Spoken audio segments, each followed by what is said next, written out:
নমস্কার, আশা করছি আপনারা সবাই ভালো আছেন। রিম্পাস সিম্পল লাইফস্টাইলে আপনাদের স্বাগত জানাই। চলে এলাম নতুন আরেকটা ভিডিও নিয়ে। আজকে সকালের বাজার আদা, এখানে এনেছে বিউলির ডাল, পিঠে খাওয়া হবে, ইডলি খাওয়া হবে তাই। আর এখানে আছে বিনস, আমাদের সবার খুব প্রিয় এই সবজিটা।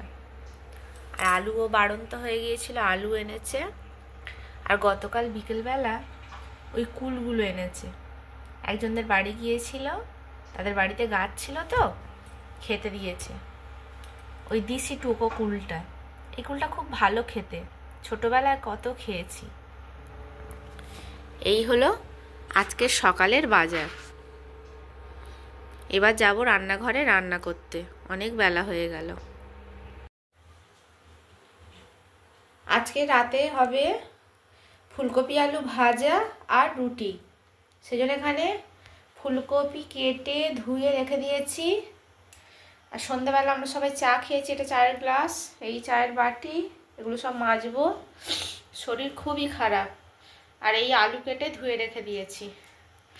এবারে এখানে কড়া গরমও হয়ে গিয়েছে, তেল দিয়ে প্রথমে ফুলকপিটা ভাজবো। মেয়ের খাওয়া হয়ে গিয়েছে, ওবেলা মাছের তরকারি ছিল, ডিম ছিল, খেয়ে নিয়েছে। আর এই আটা মেখে লেচি কেটে এরকম রেখে দিয়ে ঢাকা দিয়ে রেখেছি। আগে আলু ফুলকপিটা ভেজে ফুলকপি ভাজা বসিয়ে দিয়েছি, এটা হতে থাকুক। আলু ফুলকপি ভাজা হয়ে গেছে, একটু পেঁয়াজও দিয়েছি। এই হলো ফুলকপি আলুর ফাইনাল লুক। এবার রুটি বেলে রুটি কটা করে নিই। রান্না বসিয়ে দিলাম। এখানে করছি সিম, পেঁয়াজকলি, গাজর, আলুটা এখনো দিইনি, দিয়ে একটা চচ্চড়ি। সিমগুলো অনেক দিন থেকে এনেছে না, শুকনো হয়ে গেছে, তাই ভাবি করে নিই। আর গলার আওয়াজ শুনে বুঝতেই পারছেন শরীরের অবস্থা আমার খুবই খারাপ।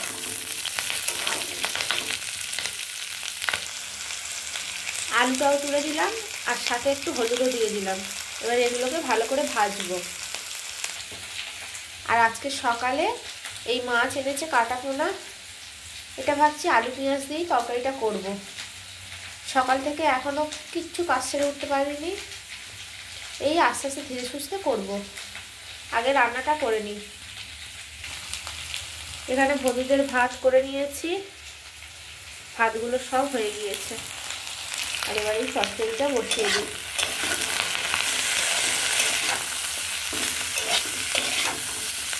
এবার এতে লঙ্কা গুঁড়ো, নুন দিয়ে আর জল ঢেলে দেবো। মাছে নুন হলুদ মাখিয়ে মাছ ভেজে নেওয়া হয়ে গিয়েছে। আর এখানে আলুটা তুলে দিলাম। এবার তরকারিটা বসিয়ে দিই। আর আগের দিনে মোচার ঘন্ট একটুখানি আছে, ওটাকেও বের করে নিয়েছি, ভাতের হাঁড়ির উপর রেখে দিলাম, গরম হয়ে যাবে, ফ্রিজে ছিল তো। এবার তরকারিটা বসিয়ে দিই। তরকারিতে জল ঢেলে দিয়েছি অনেকক্ষণ, এটা ফুটছে, ফুটতেও শুরু করে দিয়েছে। আলুটা একটু সিদ্ধ হয়ে গেলে তারপর মাছগুলো তুলে দেব, তারপর আরও কিছুক্ষণ ফোটাবো। রান্না করতে করতে বাসনগুলোকেও মেজে নিলাম। আর গতকাল ছানা কাটিয়েছিলাম, তাই 3টে লেবু বেশি হয়েছে, ভাত পাতে খেয়ে নেবে। আর নিচেও বাসন উপর করে দিয়েছি, নিচের ঝাঁকাও ভর্তি। শরীর খারাপ তো, বাসন মাজতে পারিনি, শুধু খাওয়া হয়েছে আর ফেলা হয়েছে, যার জন্য এখন অনেক বাসন মাজলাম। আলু সিদ্ধ হয়ে গেছে, ঝোলে মাছগুলোকে তুলে দিলাম। এবার এটা কিছুক্ষণ ফুটুক, তারপরে নামিয়ে নেব। আলু পেঁয়াজ দিয়ে মাছের ঝাল আমার কমপ্লিট। এই হলো মাছের তরকারির ফাইনাল লুক। আর এই হলো পাঁচমেশালি সবজি দিয়ে চচ্চড়ি। আর গতকালকে আলু ফুলকপি ভাজা বেঁচে গিয়েছিলো, সেটাকেও একটু গরম করে নিলাম। আর এখানে আছে মোচার ঘন্ট, এটাও গরম হয়ে গিয়েছে, ভাতের হাঁড়ির উপর বসিয়ে রেখেছিলাম তো।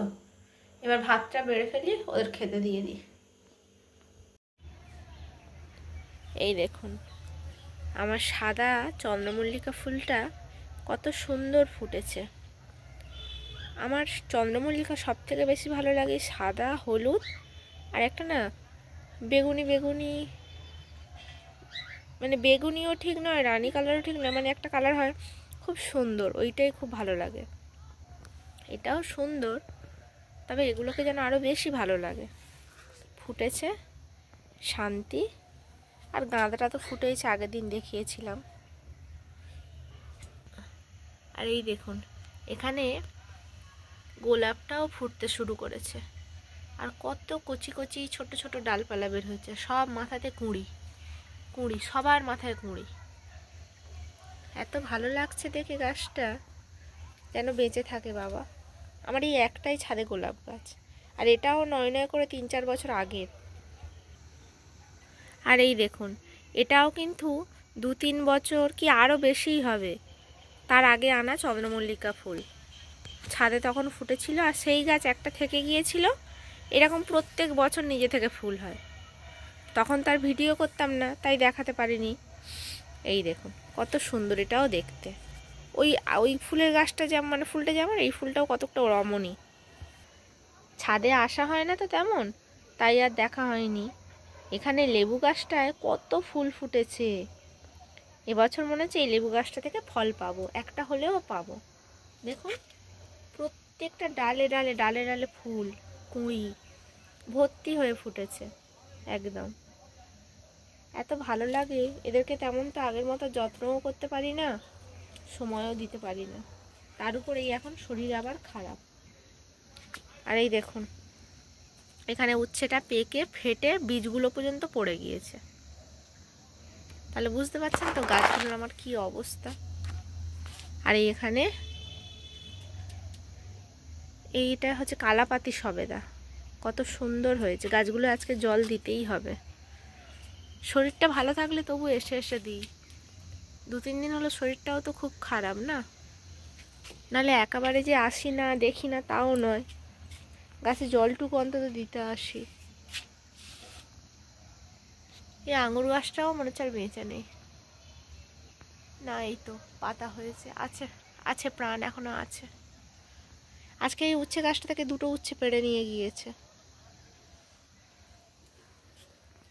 আর এই মেয়ের টব রং এখনো কমপ্লিট হয়নি, ওরও তো শরীরটা খারাপ না, স্কুলেও যেতে পারছে না, পড়তে যেতে পারছে না। আজকে রবিবার, আবৃত্তি ক্লাস আছে। বললাম আজকে অন্তত যাস, আবৃত্তি ক্লাসটা কামাই করিস না, সামনেই লিখিত পরীক্ষা। আবৃত্তিতে যাবে বাবার সঙ্গে, আমি আর যাব না। সব গাছগুলোর বেহাল অবস্থা।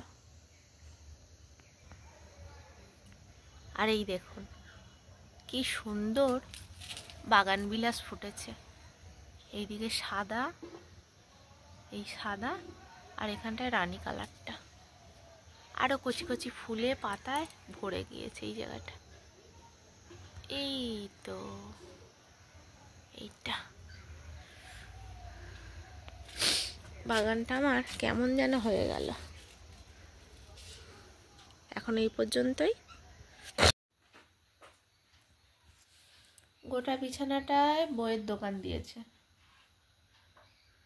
বইগুলো তো আগের দিন মলাট করেছিল, আজকে সব নেম প্লেট লাগিয়ে নাম লিখলো, লিখে আর দোকান বিছানার মধ্যে এরকম মিলে রেখে দিয়েছে। আর এই খাতাগুলো ও বাবা সব সেলাই করে দিল। ওই কটা এখনো বাকি আছে, এই কটা এখনো বাকি আছে। এই হয়ে গেল। আর এখন ওই নিচে বসে বসে এখনো বই মলাট করছে, কাজের মেয়ে আমার। আর আমি এখানে বসে আছি, বসে বসে ফোনে ভিডিও দেখছিলাম। ভাবলাম একটু ভিডিও করি আমিও। জ্বর মাপছিলাম, তাই থার্মোমিটারটা এখানটায় পড়ে আছে। সন্ধেবেলা মেয়ে সন্ধে দিল, তারপরে দুধ খেলো, তারপরে একটু চা বসালাম। চা বসিয়ে সবাই চা খেলাম, মেয়ে আর আমি খেলাম, ওর বাবা খায়নি। তারপরে ভাবলাম যে না, 2টো রুটি করি, রুটি খাওয়া হবে। আগের দিনের তরকারিটা রয়ে গিয়েছে, সেই জন্যে রুটি করতে বসে গেলাম। যদিও বা শরীরটা আগের থেকে অনেকটাই ভালো আছে, কিন্তু এই গলা ধরাটা কিছুতেই কমছে না। তো এখানে বসে বসে আটা মেখে লেচি কেটে নিয়ে, আজকের আর ঢাকা দেওয়ার সময় হলো না। ঢাকা দিলে বেশ জিনিসটা একটু নরম নরম হয়, বেলতে খুব সুবিধা হয়, কিন্তু আজকের সঙ্গে সঙ্গেই করে নিলাম। রাতও হয়ে যাচ্ছে তো, তারপরে এখন বধূদের খেতে দেব, মেয়েকে খেতে দেব, অনেক কিছু কাজ থাকে, তারপর আরও কত কিছু থাকে, মনে পড়বে হয়তো। আমি লেচিগুলো পাকাচ্ছি আর মেয়েকে বললাম, তুই একটু ক্যামেরাটা করে দে। আমার এখানে লেচিগুলো পাকানো কমপ্লিট। এবার বসে পড়লাম এগুলো বেলে নিতে। প্রথমে আজকে সব কটাই বেলে নেব। বেলে নিয়ে একেবারে উঠে গেলেই ভালো, নাহলে ওই দুটো করে বেলে আবার নিয়ে বাইরে যেতে না আবার আসতে খুব বিরক্ত লাগে। আর আমি আটার রুটি বেলছি, তার থেকে বেশি জামা কাপড়ে আর নিজের গা হাত পায়ে লাগাচ্ছি।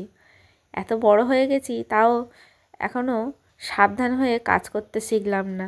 দেখুন জামাতে কত আটা লেগে গিয়েছে, সাদা হয়ে গিয়েছে লালের উপরে একদম। যাই হোক, রুটি কটা বেলে নিই। ইদানিং শীতকাল বলে কিনা জানি না, আমার নিজেরও খুব রুটি খেতে ইচ্ছা করছে। আর ওই ফুলকপি আলু ভাজা বলি আর যাই তরকারি হোক না কেন, রুটির সঙ্গে রুটি তরকারি খুবই ভালো লাগে। এক এক দিন তো আবার একটু ডিম, পেঁয়াজ, কাঁচা লঙ্কা নিয়ে একটু এগরোল মতন করেও খাচ্ছি। রুটিগুলো সব বেলে নেওয়া হয়ে গিয়েছে, বারান্দায় চলে এলাম। এবার রুটিগুলো করে নেব। চাটুটাকে এখানে গরম করতে দিয়েছি, গরম হয়ে গেলেই রুটি দিতে শুরু করব। চাটু গরম হয়ে গিয়েছে, প্রথম রুটিটা দিয়ে দিলাম। আমি রুটি এই চাটুর মধ্যেই সেঁকে চাটুর মধ্যেই ফুলিয়ে নিই, ওই আগুনের ওপরে ধরি না। এমনিতেই তো এখন যা রোগ শোকের যুগ, মানে সবাইয়ের কী না রোগ হচ্ছে বলুন, বাচ্চা কি বুড়ো কি, এখন আর বয়সের কোনো ভেদাভেদও নেই। তাই যতটুকু সাবধানতা অবলম্বন করা যায় সেই জন্যে এই চাটুতেই রুটিটাকে ফুলিয়ে নিই। আর ওই দেখুন রুটিতে এমন করে চাপ দিলাম যে খুন্তির কানাটা লেগে রুটিটা ফুটোই হয়ে গেল, তাই আর পুরোটা ফুললো না। নাই ফুলুক, বেশিটাই ফুলেছিল, ওরকম করেই তুলে নিই।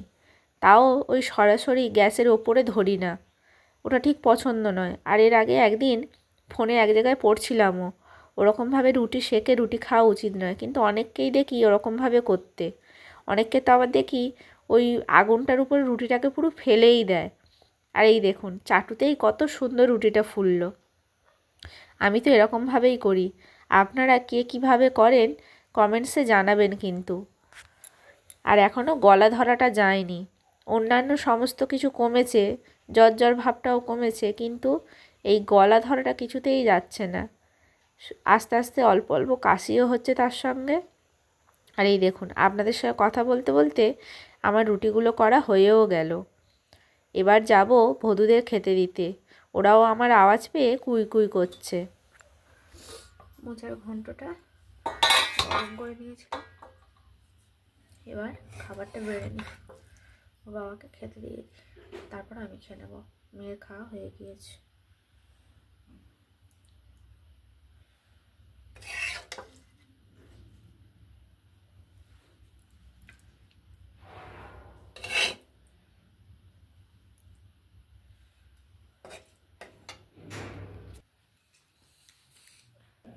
তরকারিটা নিয়ে নিলাম, এবার রুটিটা নিয়ে নিই। রুটি দুটো, আর আমাদের ভদু বাবুরা আবার চিৎকার করছে। ওর বাবাকে খেতে দিয়ে আমিও খাবারটা নিয়ে বসে পড়লাম। আর মেয়ের তো অনেক আগেই খাওয়া হয়ে গিয়েছে, ও আমার পাশে বসে বসে, আর যেটা বলছিলাম, মেয়ে আমার পাশে বসে বসে ওর আবৃত্তির পরীক্ষা আছে তো সামনেই, লিখিত ফার্স্ট ইয়ারের পরীক্ষা দেবে, ওর যে প্রশ্নপত্রগুলো দিয়েছে ওইগুলোই বসে বসে খাতায় লিখছিল। আর আমি ওর পাশে বসে বসে খাচ্ছিলাম। বাইরে গিয়েছিলাম তো, তাই চাদরটা একদম মাথা থেকে মুড়িয়ে নিয়েছিলাম যাতে আর নতুন করে না ঠান্ডাটা লাগে, কিন্তু ঘরের ভিতরে আসতেই একটা কেমন অস্বস্তি হচ্ছে, তাই মাথার ঢাকাটা খুলে দিলাম। আর আপনারা তো দেখেছেন আমি সবসময় মাথায় রুমাল টুপি বেঁধে রাখি, কিন্তু ওই 2 দিন পর পর বের হয়ে আমার এত ঠান্ডা লেগে গেছে। আমার একার নয়, আমার মেয়ের দুজনেরই খুব ভুগছি দুজনেই। কিছুতেই একটা সারে তো আর একটা শুরু হয়ে যায়, আর মুখে যেন কোনো স্বাদই পাচ্ছি না। নামেই খাচ্ছি, খিদেও তেমন পাচ্ছে না।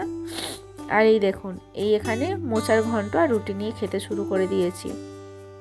আজকের ভিডিওটা এই পর্যন্তই।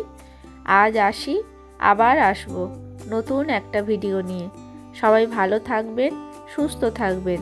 দেখা হবে নতুন আর একটা ভিডিওর সঙ্গে। আর আমার ভিডিওটা যদি আপনাদের ভালো লেগে থাকে, লাইক করে পাশে থাকবেন। ধন্যবাদ।